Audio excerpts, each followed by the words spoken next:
वंदे पुरुषोत्तमम।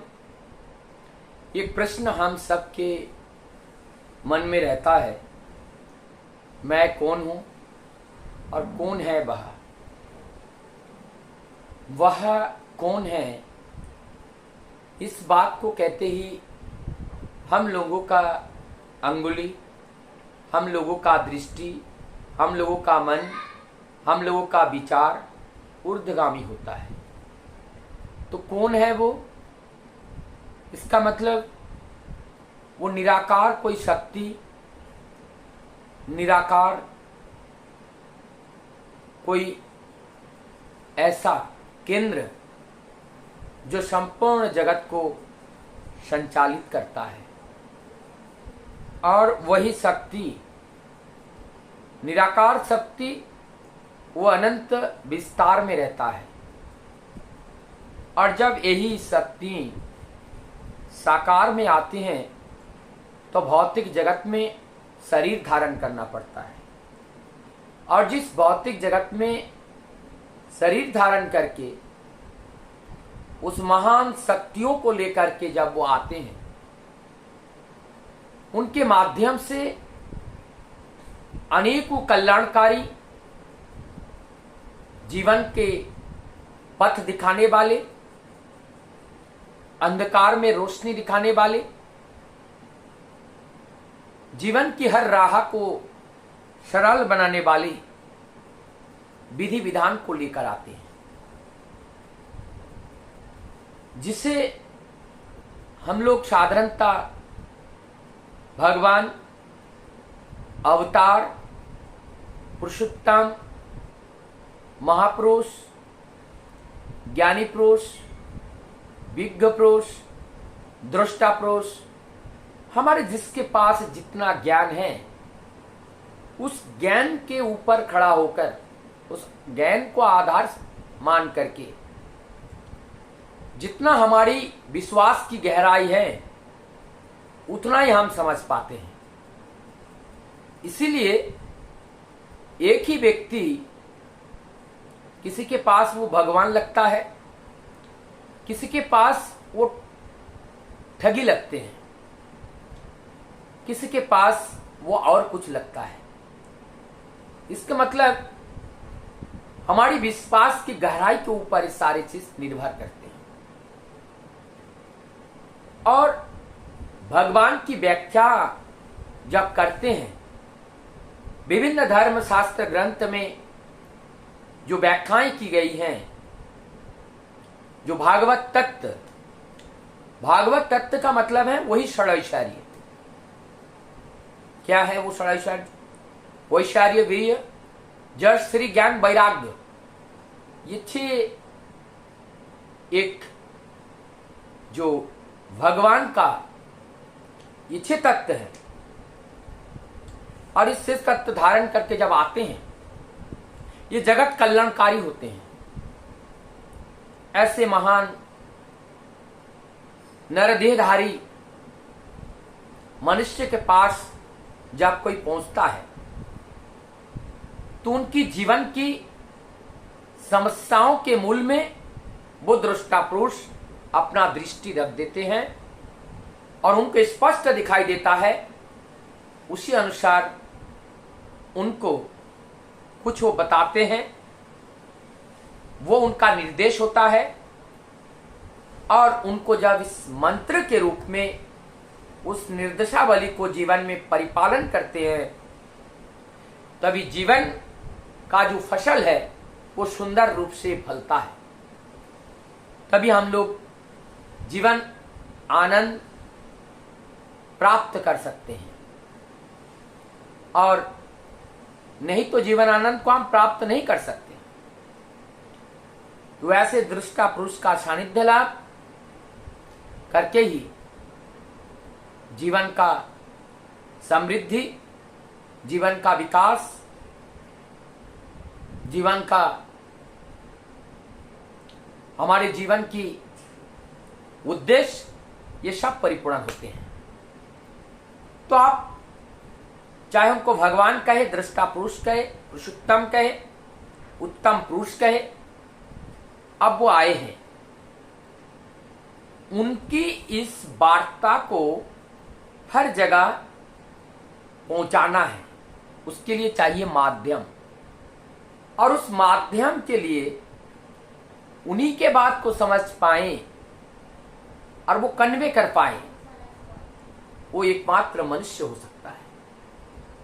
तब इस मनुष्य के रूप में जो आते हैं वो दृष्टा पुरुष के पास जाते हैं शिष्य बनकर। शिष्य का मतलब शिखर पर पहुंचने के लिए जो ज्ञान विज्ञान बुद्धि की आवश्यकताएं हैं वो जहां से प्राप्त होता है, और जो प्राप्त करके अपने जीवन में चरितार्थ करता है उसको शिष्य कहा जाता है, उसको भक्त कहा जाता है। भक्त मतलब वही भागवत तत्व जो ग्रहण करने के लिए प्रतिज्ञाबद्ध होकर गुरु रूप में वरण करके उनके चरण तले जाते हैं, तो उनकी उस बात को समझ पाते हैं। तो ऐसे अब स्थापना हुआ एक दृष्टा पुरुष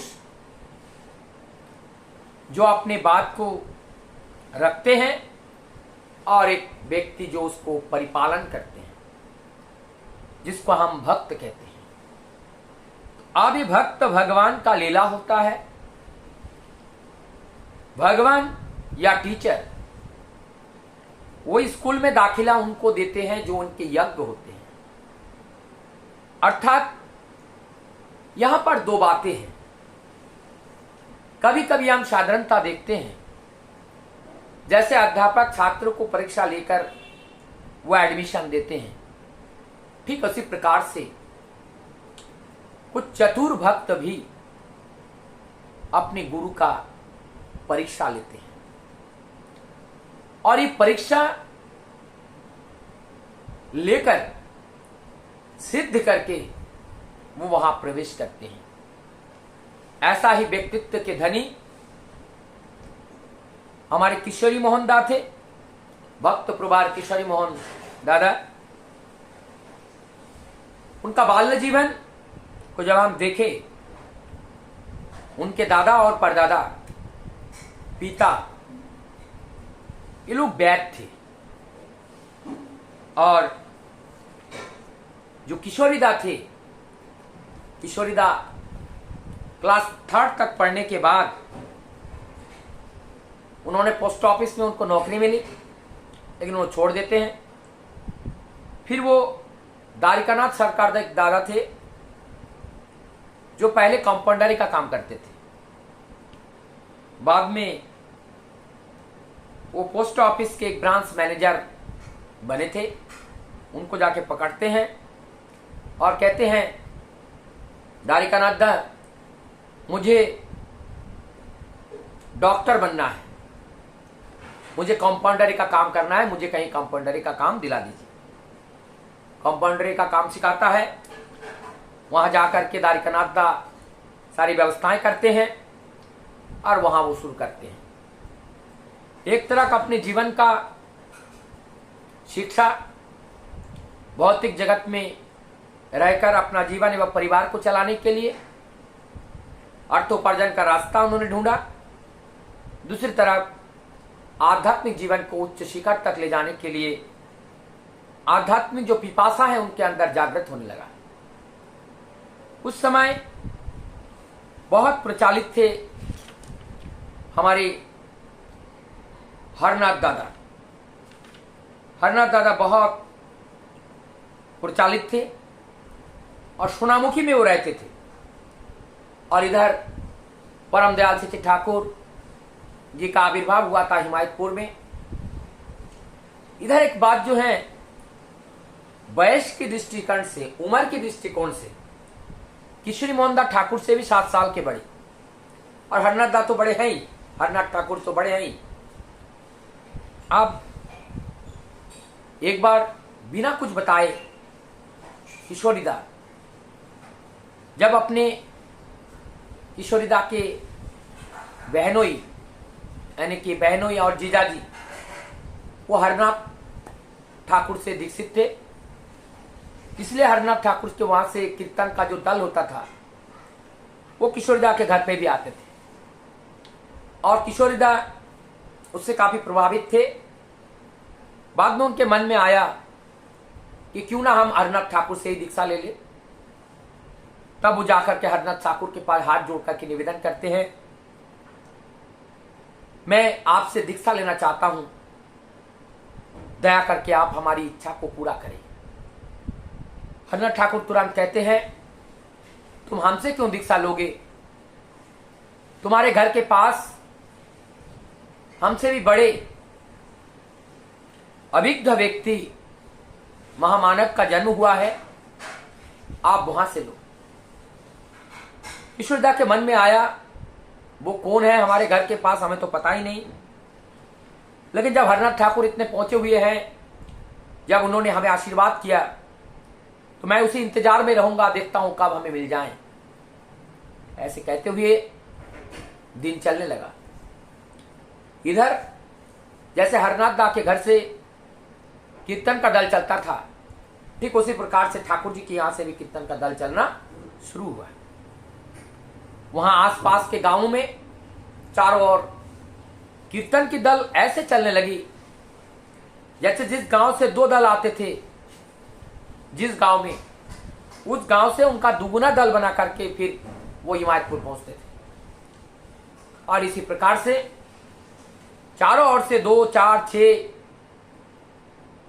2, 4, 8, 16, 32, 64 और 108 इस तरह से दल बढ़ती गई। बढ़ते बढ़ते चारों ओर से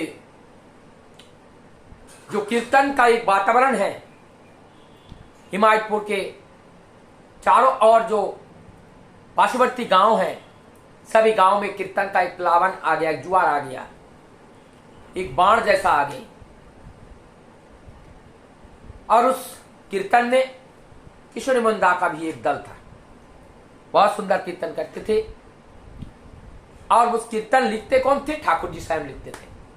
छूट ठाकुर जी देते थे, लेकिन उनको बताते थे, किसी को बताना नहीं। उधर जो और दल थे वहां पे भी ठाकुर जी लिखते थे, छूट ठाकुर जी देते थे और उनको भी कहते थे किसी को बताना नहीं। इस प्रकार से चतुर चिरोमाण चूड़ामणि परम दयाल श्री ठाकुर कीर्तन लिखते थे और सुर देते थे और सबको कीर्तन में झोंक देते थे, सबके अंदर इंस्पायर करते थे। वो अगर ऐसे कीर्तन करे तो आप ऐसे करोगे। ऐसे करते करते किशोरी मोहन दा के मन में वैराग्य का जागरण हुआ और कालांतर में परम दयाल के अनेकों परीक्षा लेने के बाद उनको परम दयाल को गुरु रूप में वरण करने का जो इच्छा है उनके मन में जागृत हुआ। और जागृत होने के बाद दीक्षा लेने की इच्छा हुई, ठाकुर जी के पास आते हैं और उसमें आत्मनिवेदन करने की कोशिश करते हैं। परम दयाल ठाकुर जी कहते हैं, आप जाओ हरनाथ दास से दीक्षा लो। फिर वो हरनाथ दास के पास पहुंच जाते हैं और मन मन में सोचते हैं, हमें तो इन लोगों ने फुटबॉल बना लिया। ठाकुर जी से कहता हूं, वो कहते हैं हरनाथ से लो। हरनाथ से कहता हूं, हरनाथ कहते हैं ठाकुर से लो। तब हरनाथ ठाकुर उनको फिर भेजते हैं। किशोरी मंदा अपने आप को सोचते हैं, हमारा मन दैदिल्यमान है, इसलिए ठाकुर भी हमें इधर उधर कर रहे हैं। मन को स्थिर करते हैं, सारी कपटता, सारी अज्ञानता, सारी ज्ञान विज्ञान सबको भूल के वो कहते हैं, जीवन में परम सत्ता की प्राप्त करना है, श्रद्धा प्रेम भक्ति इसी चीज की जरूरत है। हमें वो ज्ञान विज्ञान से कोई जरूरत नहीं, हम ठाकुर जी को ही पकड़ेंगे। एक मन बनाकर परम दयाल श्री ठाकुर जी के पास जाते हैं और जाकर के अपने जीवन को नौछवार करते हैं। और तब ठाकुर उनको आश्रय देते हैं और उनको सतनाम से दीक्षित कराते हैं। और तत्पश्चात किशोरी मोहनदा वो कीर्तन के ऋषि के नाम से जाने जाने लगे और वो कीर्तन दल के शिरोमणि के रूप में जाने जाने लगे। कीर्तन शिरोमणि ऋषि शिरोमणि के रूप में चारों ओर इस कीर्तन का जो प्लावन है वो बहने लगा। अब कीर्तन बाण का समाप्त हुआ।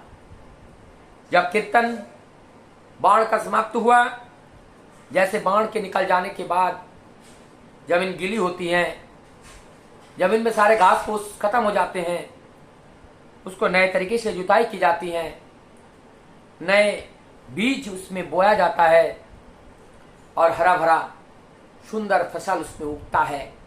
ठीक उसी प्रकार से अब परम दयाल सच्ची ठाकुर अपने दल बल के साथ इस कीर्तन बेला के जाने के बाद वो बीज बोना शुरू हुआ और बीज बोते हैं। चारों ओर सभी लोग प्रभुमय हो जाते हैं और परम दयाल की इस भावधारा को घर घर तक पहुंचाने का कार्य करते हैं। ये भक्त और भगवान का दिव्य लीला का छटा था, जिसमें से कुछ बातें रखने का हमने प्रयास किया। मुझे लगता है आप सबको अच्छा लगेगा। अगर अच्छा लगे वो ठाकुर जी का है, कोई शब्द खराब हो वो मेरा व्यक्तिगत है, क्योंकि ना तो हमारे पास ज्ञान है, बुद्धि है, विवेक है और मानव तनु से उन महान सागर को देख पाना बहुत मुश्किल हो जाता है। चर्म चक्षु से उनको जाना नहीं जाता है, ज्ञान चक्षु से ही भी नहीं जाना जाता है। केवल और केवल प्रेम का जो प्रचलन है, उन्हीं के माध्यम से उनकी वास्तव स्वरूप तक हम पहुंच पाते हैं।